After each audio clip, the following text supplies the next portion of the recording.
va discuter avec vous à présent, Bastien Bernus. Vous êtes co-gérant donc du fonds BDL Conviction au sein de BDL Capital Management. Alors, dans la première partie de cette émission, on s'est intéressé donc du coup à des zones géographiques, à des secteurs, à des tendances de marché. On va aller un peu plus dans le détail avec vous et on va faire un peu de stock picking ensemble. Et c'est vrai que c'est intéressant d'essayer de comprendre en fait comment on se projette sur une valeur, puisque donc il y a les tendances de marché, il y a les secteurs, mais ensuite il y a le choix de la valeur. Comment est-ce que vous fonctionnez, vous, pour vous projeter et choisir les valeurs que vous intégrez dans un fonds ? Oui, tout à fait. Alors, je pense qu'il faut faire un point finalement sur l'ADN de BDL et sur comment BDL s'est construit sur 15 ans. L'ADN de BDL et de l'équipe de gestion, c'est surtout acheter une bonne entreprise au bon prix. Donc c'est quoi ? C'est des barrières à l'entrée élevées, c'est des free cash flow récurrents, des marges profitables, des entreprises profitables sur la durée, et puis finalement qui recèlent une valeur cachée. Une valeur cachée, c'est-à-dire qu'on anticipe une valeur à venir de l'entreprise ou que d'autres investisseurs n'auraient pas vu ? Non, ou que le marché n'aurait pas valorisé. D'accord. Oui, donc qui est déjà présente, ou mais un qui n'est pas développement valorisé. dans un pays, ou une amélioration de la marge. Et donc on va couvrir quelques exemples et alors, plus parlant, je pense. On va couvrir quelques exemples, mais juste avant, pour bien comprendre le fonctionnement, c'est des valeurs que vous allez chercher partout dans le monde ou sur un secteur particulier ? On n'investit qu'en Europe. Qu'en Europe ? Qu'en Europe, et c'est tout secteur confondu. Bon, donc ça permet déjà de restreindre un petit peu le champ de recherche. Pour autant, après, il faut faire des choix parmi ces différentes valeurs. Tout à fait. Alors, vous avez une approche qui a dû s'adapter aux situations de marché un peu spéciales l'année dernière. On en a parlé en première partie d'émission. On a peu de visibilité. Enfin, il y avait peu de visibilité sur les marchés, des sociétés qui étaient survalorisées, d'autres qui étaient sous-valorisées. Il y a eu également quelques situations qu'on pourrait qualifier de spéciales, des OPA, des fusions, des spin-offs. Donc, quand les marchés ont récupéré un peu de visibilité. Et effectivement, c'est intéressant peut-être de se projeter ensemble sur un spin-off qui fait l'actualité en ce moment. C'est la décision de Vivendi de sortir et d'introduire en bourse Universal Music Group. Votre conviction, du coup, BDL Conviction, c'est qu'il y avait une valeur cachée et que là, on comprend en fait, avec l'introduction en bourse d'Universal Music Group, que cette valeur cachée existait et qu'elle va enfin être valorisée. Oui, c'est exactement ça. Alors, on a commencé à investir dans Vivendi il y a un moment déjà. Et finalement, Vivendi avait une pépite qui s'appelle UMG, donc vous l'avez cité, Universal Music Group. Et cette pépite n'était pas valorisée par le marché, malgré le fait qu'en fin 2019, un consortium drivé par Tencent, les Chinois, le groupe était valorisé finalement à 30 milliards d'euros. D'accord. Ouais. Le groupe Vivendi ? Non, Universal Music Group. Le groupe UMG. Et donc finalement, ça a permis quoi ? Ça a permis de cristalliser la valeur du UMG. Et ce qui était étonnant, c'est que ça s'est fait en deux tranches, 10% plus 10%, et UMG Group, la participation de Vivendi qui représentait 24 milliards d'euros, Vivendi Group était valorisé 31 milliards d'euros. Donc ça voulait dire quoi ? Ça voulait dire que 7 milliards d'euros était la valorisation de tout le reste du groupe Vivendi. Donc le média, la publicité, la communication, les contenus, sa participation dans Spotify, ce qui était finalement un non-sens entre guillemets. Et là, ça a été encore un peu plus cristallisé avec l'annonce de Vivendi de distribuer un dividende nature à ses actionnaires. Et en cotant sa filiale UMG, ils vont garder 20% et il y aura 60% distribués à ses actionnaires. C'est ça, ils distribuent 60% à leurs actionnaires, mais ça veut dire quoi ? Ça veut dire que la pépite UMG, comme vous dites, en fait, était tellement grosse par rapport au reste de Vivendi qu'elle écrasait la valorisation des autres, qu'on ne prenait pas en compte la valorisation des autres actifs. Ça voulait dire que le groupe Vivendi, dont l'entité Vivendi était sous-valorisée. L'entité Vivendi était sous-valorisée. Donc là, ce que vous nous dites, c'est que la valeur cachée, elle était en fait dans les autres actifs de Vivendi.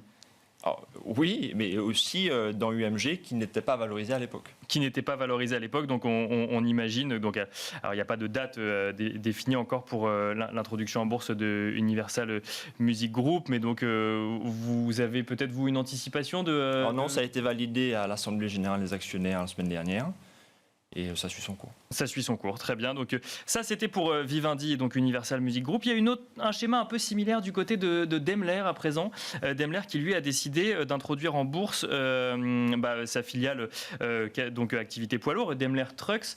Donc quand je dis schéma similaire, c'est que du coup, on introduit en fait sa filiale en bourse. Pour autant, est-ce que, selon vous, c'était exactement le même fonctionnement, une activité spécifique qui écrasait le reste de la valeur, ou c'est différent comme analyse ? Alors, dans le cas de Daimler, Daimler a annoncé l'introduction en bourse de sa filiale poids lourd. Volkswagen l'a déjà fait en 2019 avec sa filiale Traton.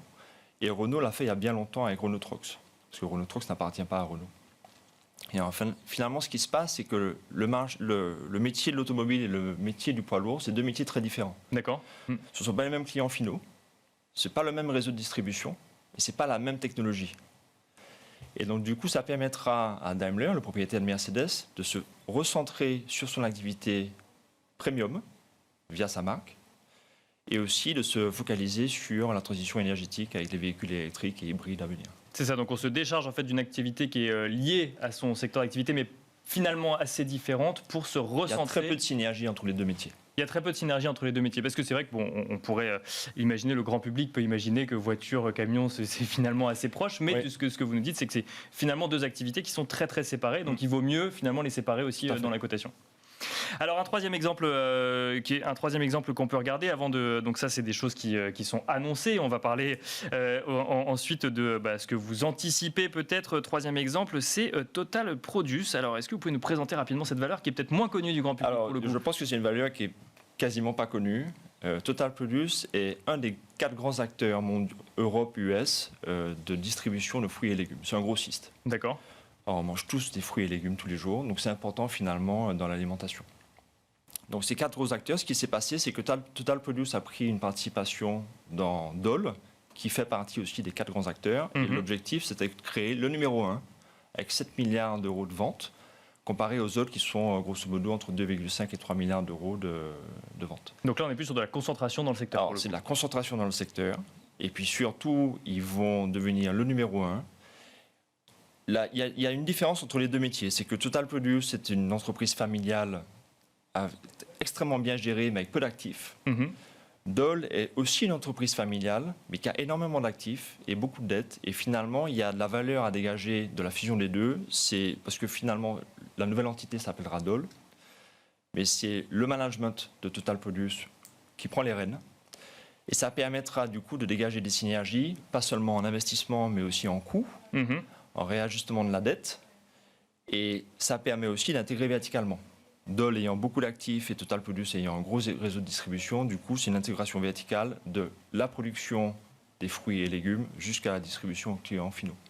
Alors donc 3 exemples qu'on a vus ensemble qui nous permettent de déterminer un peu, de comprendre un peu plus cette notion de valeur cachée, que ce soit dans des scissions d'entreprises, au contraire dans des concentrations dans le secteur. Peut-être un mot de l'avenir. Qu'est-ce que vous regardez en ce moment? Il nous reste 2 minutes. Quelles sont les valeurs que vous regardez et dont vous estimez qu'on va peut-être découvrir une valeur cachée? En 2 minutes, je vais essayer de faire vite.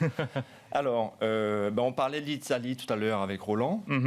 Donc il y a Telecom Italia, d'accord, donc l'opérateur de téléphonie italien.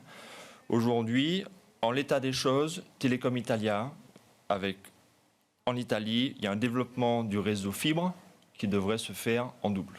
Alors, ça paraît pas très clair comme ça. En double. Je vais le schématiser.